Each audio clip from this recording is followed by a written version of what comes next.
عارف والا تھانہ صدر کی حدود میں بااثر پولیس افیسر نے ظلم کی انتہا کر دی۔ بیوہ کی زرعی زمین ٹھیکہ پر لینے کے بعد اس پر قبضہ جما لیا۔ قانون نافذ کرنے والے اداروں کے قبضہ واپس دلوانے پر بیوہ خاتون کو دھمکیاں ملنے لگیں۔ زمین میں تمہارے پاس نہیں رہنے دوں گا، متاثرہ خاتون کی پولیس افیسر کے خلاف دہائی۔ ممتاز بی بی میرے ਨਾਂ ہے 71 ਚੱਕ ਦੀ ਮੈਂ ਰਹਿਸ਼ੀ ਹਾਂ। ਇੱਥੇ ਮੇਰਾ ਰਕਬਾ ਹੈ। ਇਹਨਾਂ ਨੇ ਮੇਰੇ ਕੋਲੋਂ ਖੋਇਆ ਜਾਲੀ ਇੰਤਕਾਲ ਕਰਵਾ ਕੇ ਯਾਸੀਨ ਵੱਟੂ ਨੇ ارباب اختیار سے نوٹس لینے کا مطالبہ۔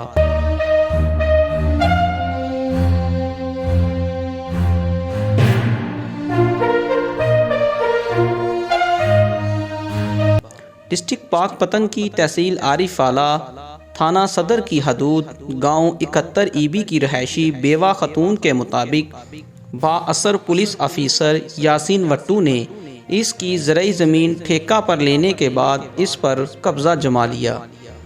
پاکستان کے قانون نافذ کرنے والے اداروں سے رجوع کرنے پر زمین تو واپس ہو گئی، لیکن اب دوبارہ سے زمین پر قبضہ کرنے کے لیے پولیس انسپکٹر یاسین وٹو نے بیوہ خاتون کو دھمکیاں دینا شروع کر دیں۔ متاثرہ خاتون نے میڈیا سے گفتگو کرتے ہوئے کہا کہ اس نے اپنی زمین میں آلو کی فصل کاشت کر رکھی ہے۔ اب یاسین وٹو جو پولیس انسپکٹر ہے وہ مجھے کہہ رہا ہے کہ میں بہت با اثر ہوں، میں تمہیں نہیں چھوڑوں گا اور زمین پر دوبارہ قبضہ بھی کروں گا اور تمہاری تیار شدہ فصل کو اٹھا کر ضائع کروں گا۔ میڈیا سے گفتگو کرتے ہوئے بیوہ خاتون نے مزید کہا کہ میں اس کے ڈر سے اپنی ایک عزیزہ کے ساتھ اپنی زمین میں خیمہ لگائے بے یارو مددگار بیٹھی ہوں اور کی طرف دیکھ رہی ہوں جو مجھے مزید انصاف دلا سکیں۔ بیوہ خاتون کا کہنا تھا کہ ہمارے ساتھ زیادتی ہوئی ہے، میں بیوہ ہوں، ہمارا کوئی کمانے والا نہیں، لہٰذا وزیر اعلیٰ پنجاب اور IG پنجاب سے انصاف کی اپیل ہے۔ انہوں نے کہا کہ ملزمان کے خلاف مقدمہ درج کیا جائے اور مجھ بیوہ کو انصاف فراہم کیا جائے۔ ممتاز بی بی میرے ਨਾਂ ਹੈ 71 ਚੱਕ ਦੀ ਮੈਂ ਰਹਿਸ਼ੀ ਹਾਂ। ਇੱਥੇ ਮੇਰਾ ਰਕਬਾ ਹੈ।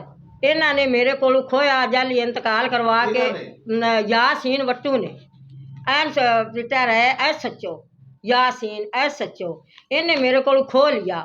ਇਹ ਦੁਬਾਰਾ ਮੇਰੇ ਨਾਲ ਇੰਤਕਾਲ ਹੋਇਆ ਹੈ, ਮੈਂ ਆਪਣੀ ਜ਼ਮੀਨ ਤੇ ਚਲੀ ਗਈ ਹਾਂ। ਇਹਨੇ ਮੈਂ ਉੱਥੇ ਜਾ ਕੇ ਖੈਮਾ ਲਾਇਆ, ਲਾ ਕੇ ਮੈਂ ਫਸਲ ਬੀਜੀ ਹੈ ਆਲੂ।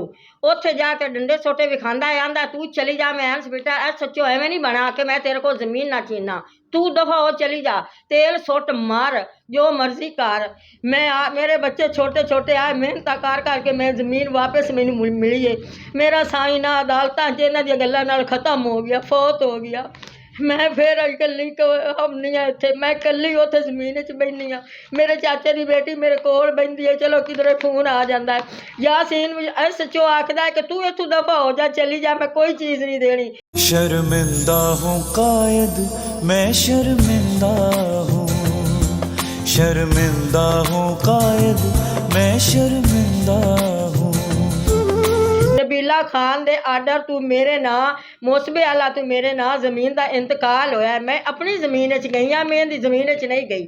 ਜੋ ਮੈਨੂੰ ਰਕਬਾ ਮੇਰਾ ਬਹਾਲ ਹੋਇਆ ਹੈ, ਕਬਜ਼ਾ ਮੇਰਾ ਬਹਾਲ ਹੋਇਆ ਹੈ, ਮੈਂ ਉੱਥੇ ਚਲੀ ਗਈ ਹਾਂ। ਇਹ ਮੈਨੂੰ ਬਜਾਣਾ ਚਾਹੁੰਦਾ ਹੈ, ਆਂਦਾ ਤੈਨੂੰ ਮੈਂ ਇੱਥੇ ਨਿਗੇ ਨਾ ਕਿ ਮੇਰੀ ਇੱਜ਼ਤ ਨਹੀਂ ਰਹਿੰਦੀ, ਮੈਂ ਇੱਕ SHO ਹਾਂ ਤੇ ਮੈਨੂੰ ਲੋਕੀ ਆਖਦੇ ਨਾ ਵੇਖ ਤੇਰੇ ਕੋਲ ਜ਼ਮੀਨ ਲੈ ਕੇ ਗਈ, ਤੇਰੇ ਕੋਲ ਜ਼ਮੀਨ ਲੈ ਕੇ ਗਈ। ਲਾਮੇ ਆਖਦਾ ਕੋਈ 4 ਆਨੇ ਲੈ ਲਵੇ, ਦਫਾ ਹੋਵੇ, ਇੱਥੋਂ ਚਲੀ ਜਾਵੇ। पुलिस के पास नहीं गए?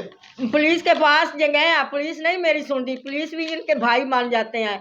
वो आखते कि ये साडा पेटी फिरा है, वो मेरी नहीं सुनते, मेरी कोई गल नहीं थाने वाले सुनी कि बच्चियां स्कूल दियां उन्हां ते 2 वारी परचे होए ने, 16 बंदियां ते परचे, गरीब जेड़े शोधा ते होए ने वो भी किवें उन्हां हटवाए, मेरे ते परचे इस करवाए, डंडे सोटे लेके बजाए। मैं आखनी हाँ कि मेरा कब्जा है, मेरा इंतकाल भी बहाल है कि मैनू मेरी फसल चुकन देवे, इन्हां नूं इत्थों बजाया जावे मेरी फसल। मैं सारे अगे गुजारिश है मेरी, वड्डिया सब अफसर अगे, मैं अनपढ़ हाँ, मैनू नहीं ना आउंदा ते मैं रो के आखनी हाँ कि मेरी सारे अगे गुजारिश है कि मैनू ना इन्हां नूं बजाया जावे ते मैनू मेरी फसल चुकाई जावे।